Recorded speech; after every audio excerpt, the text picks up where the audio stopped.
The fastest you realize and you find your purpose is the quickest way to find yourself out of depression. You're right, purpose. Once you have a purpose, once you know what you want to do in your life, and you have a motivation to live the next day, then your depression fades really fast because now you have a more important thing that you have to do in your life.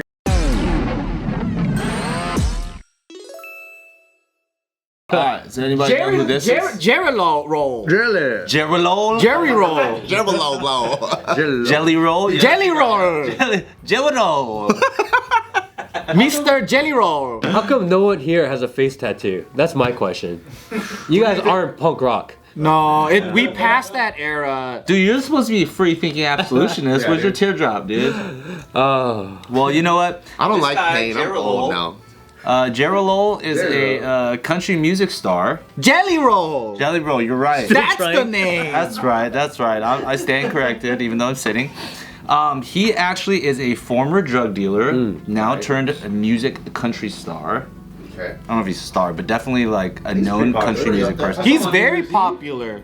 And he basically sat in front of Congress and delivered a very passionate 5-minute statement urging lawmakers to pass an anti-fentanyl trafficking bill. Yeah, I saw this. I watched the whole thing. I was like, this is a fucking eloquent ass hillbilly, dude. I was like, wow, the way he speaks, it's like a black pimp met a redneck and they just shook hands and said, let's go, homie.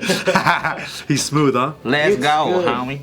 It's really good. No, it's just fucking, He's well spoken. He's so good. What was his message about the... Well, there's a fentanyl problem, right? And he's just talking about like the reality of it and the scale of how bad it is. And, you know, there just needs to be more attention on solving this issue because it's just out of control. Yeah. He started with saying, in these 5 minutes I'll be speaking, somebody in the United States will die of a drug overdose. And it is almost a 72% chance that during those 5 minutes it will be fentanyl related. Wow.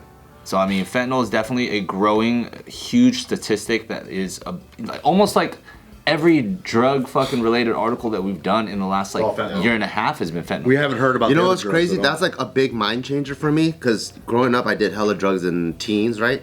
And I was like, you know what? Like when I become a parent, if my kids want to experiment, I don't care. Just do it at home where it's safe. If you want to smoke weed or whatever. But then because of the introduction of fentanyl and how so many things are fucking laced now, I'm like, dude, I probably have to change my mind and go to like a drug-free policy because you could do anything and then just die. Like it just takes all it takes is one drop.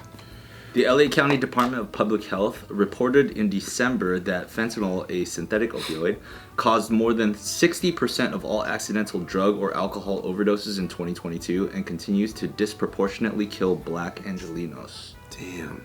60% of all accidental drug or alcohol overdoses. So fentanyl, there are medicinal uses for it, right? I remember when my wife was giving birth, and you know they gave her the drip for like the medication, epidural. Yeah. And I was like, I wonder what they're giving her. I looked on the back, and it's fentanyl. Yeah. So she's sitting there like pumping the shit out of that fentanyl, right? And I'm like, damn, I thought that would kill you if you take too much of it. But she was going ham on that thing because it makes you feel good and it helps you get over the pain. And I thought about it, like, why do people care so much fentanyl? Like, fentanyl is bad, but it's a synthetic opioid. The reality is, I think, is that they're trying to bring the attention to fentanyl because it's not a U.S. controlled opioid, but yet they make things like, what's that drug? The one that people scratch and eat. Scratch and eat? Yeah. They grind it and they snort it. Cocaine? No. It's Ketamine? not ketamine. No. Heroin? Like the prescription one that they smash up. The painkiller. Xanax. Not Vicodin. Oxycontin. Oxy. Yes. So Everybody was like, Oxy is also synthetic opioid. opioid. Damn, that's a hard word. Opioid. It's also a synthetic drug that there's a huge problem in America with. I've seen so many people ruin their lives with that specific drug. But yet now fentanyl is the one that everyone talks about which means they don't talk about the drugs that the American pharmaceuticals make that are also taking over. It's not a fentanyl problem that we have in the country. It's a drug problem that there's in the country. Yeah. Right? That they've got so many people addicted to so many drugs, and they've made fentanyl the boogeyman. Yeah, fentanyl is bad. I agree. 100%. Because they don't have a financial interest in it. But they're not making any money off of the promotion of Which is fentanyl. why they're trying to pass the Fend Off Fentanyl Act, which is a bill that seeks to respond to international fentanyl trafficking by imposing sanctions and anti-money laundering measures in an attempt to target China and Mexico's illicit fentanyl supply chain. They're trying to you know cut off the why? competition Yeah. and let their production go. Yeah. But also, people aren't even talking about how it even gets to fentanyl. Like, fentanyl, heroin, all these things, it gets there because of the misuse of prescription drugs. So, like people were handing out fucking prescription drugs left and right? So like, oh, my fucking knee hurts, Oxy. Oh, my elbow, Vicodin, right? You get that, and then they cut you off, and now where do you go? You got to go to the streets, and then you get hooked on heroin and everything else. And they don't talk about how it happens. Like, if you talk to all these guys, they'll say marijuana was the gateway drug, but all these guys will tell you, I had an injury, I had a car accident. My life, like I became paralyzed. My life went so fucking down. I started getting addicted to prescription drugs, and then I got into this. And then it's like, yeah, why don't we talk about that? Well, maybe because Big Pharma is making so much fucking money, they can't stop that cash cow. Do you guys know any crooked doctors? I know like a couple. A ton. Everyone got a crooked. Everyone's got a hookup. Yeah, everyone has. Yeah. And that's Yeah, what write me a got- script. Let me go grab this. Everyone's got one. I remember they had that documentary, and like I think it was in Florida, where they talk about all the little doctor, what do you call it, opioid facilities where you just go in, you're like, oh my back hurts, and it's like in a row. It's like fucking tens of businesses on one street. Yeah, what's your ailment? Good. Here you go. and What's your guys- ailment? Great. And There guys you go. will go to multiple stops in one day, collect, and then get the pills that they need, and it's like constantly happening. It's interesting, huh? Damn, I never even thought about that. I didn't even know fentanyl was international. It wasn't even like... No, most of it is made in Mexico and in China, meaning that the major corporations here in the United States aren't getting their cut. So what you're doing is creating this big movement against fentanyl, putting them in the news, that everyone thinks fentanyl is a boogeyman, which I agree.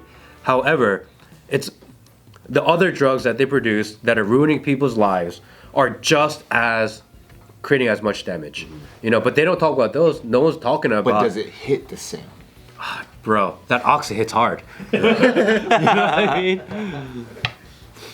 I mean, we have been hearing nothing but stories of like babies dying from like, you know, touching a Touching it, near it, drop of it. It's a clearly a hot story they We're run all talking the time. about, you big know, narrative. that one actor, you know, everything's fentanyl related. Yeah, when they say, oh, this kid was on spring break, and I swear he only took one pill that had a little bit of fentanyl and he died. Like, no, that kid was partying all night long, right? Because again, I watched my wife hit that button all night long, and she didn't die. So it's not like you're gonna take this much fentanyl and you're gonna die. It's because you abuse it, just like any other drug, right? And what else was that street drug laced with? They don't have the ability to control it. They want you to consume the pharmaceuticals and the drugs that they can control. Because again, if you're gonna have an entire population of people addicted to drugs, you might as well get your cut. Yeah. Might as well be a domestic product. It's really scary stuff if you think about it. Like how messed up that is. It makes a lot of It's sense. true because you hardly see, if any, even one Oxy article. Yeah, and that thing is just. I know. And we're looking for them too. Yeah, We're looking for the Oxy ones. I know so many people that had their lives completely ruined by oxy. You know, like happens like just some of the greatest people who run into an injury, start taking it, can never shake it, and then literally, and they become zombies. Even when they quit it, after a year or 2 years of abuse, they are zombies. They're never the same. Like, why is that legal? Why are we not stopping that? Why are we not preventing people from getting hooked to these very extremely dangerous drugs? But yet we promote it, and they just give it away like candy. Especially in some of these more rural areas, they're just like, here you go, just take a bunch of it. Oh, your life sucks. Here, take some oxy. It's really messed up. So you're telling me that they're not giving it to us because we need it? It's because it's for profit? They're looking out for your benefit. Yeah. And by the way, I've done a lot of drugs, and so when I took Vicodin for the first time because of my teeth, you know, I got it removed and shit, my wisdom teeth. Sure. And I was like, I remember I was driving and I was on Vicodin and I was like, I don't understand why people get hooked on this shit. It ain't as good as ecstasy. Some of it does feel weak. Like my roommate in college, I forgot what he had, but he got prescribed codeine, which is like a combination of like Tylenol and some other crazy, or Vicodin maybe. And then he had a couple extra. I was like, oh, let me try. And I remember I just took some and I just sat there and it just felt like a little bit light and a little bit chill. I'm like, man, that shit's fucking weak. Yeah. I was like, people are losing their lives on this shit? Yeah.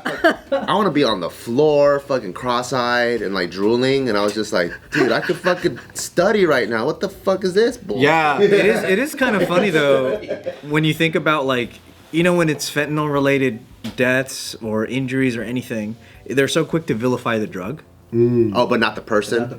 But then when it comes to like other drugs, it's like, oh, that guy's just a crackhead. Yeah.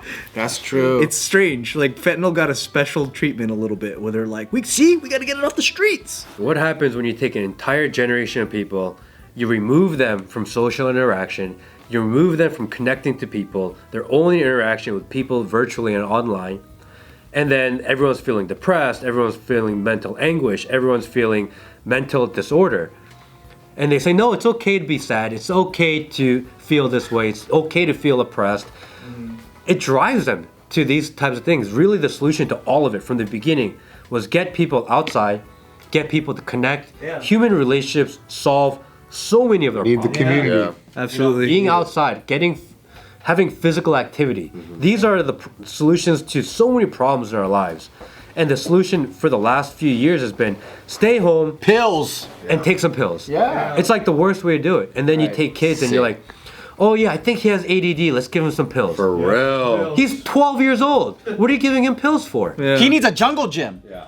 Well, because he keeps bothering me. I can't be on my phone if he keeps bothering me. Take Hey, this but shit. for real, that's how people Take really this, are. dude. Chill out.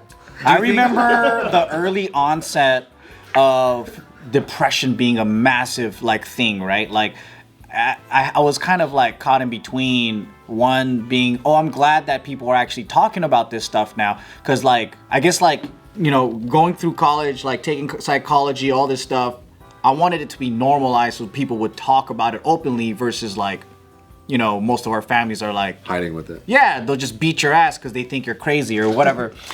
And then I was like, well, we seem to be evolving as a society that we can talk about these things. But what ended up happening was everyone had this belief that depression was a biological thing that was permanently a diagnosed condition, like you're terminally ill, like you're a cancer patient, and there's no way to fucking reverse this. But this magic fucking pill will, and you have to do this with a combination of therapy in order for you to be cured, or you'll never be cured actually in their mentality. And I remember we talked about this on JKnews. So many fucking people were pissed because they're like, you can't say that. You're not a fucking licensed professional. Depression is not curable. You gotta take fucking medicine. And I'm like, there's so many people that were indoctrined, like they were just fucking brainwashed into believing you need to take hella pills. And I was like, that's crazy. Imagine campaigning for that. Depression is not curable. Yeah. That's Yeah, the dude. darkest existence ever. Damn, dude. A lot of people believe this. Yeah. People use it as a crutch. That's the sad part. But then also too, people get validation. I know some people who talk about their mental illness as if it's like a personality quirk. You know what I mean? It's like who they are, and it'll never change, and it's like their identity. It's like, Yeah, they don't want it to go. yeah, and then eventually a lot of people go, oh, I'm sorry for how you're feeling. Like they get that attention, and then that becomes their like currency with other people. Yeah, it feels like, oh, I'm being seen and validated for me feeling some type of way. But then Thank you for saving space for me.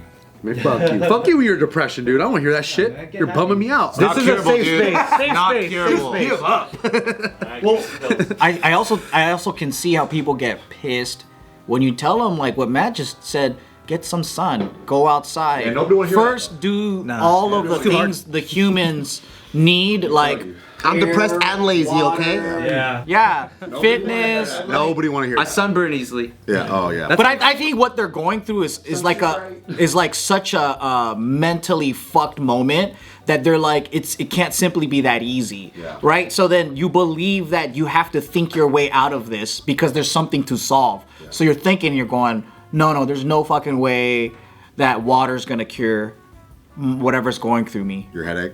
Yeah. So I'm like, okay, well, why don't you try it?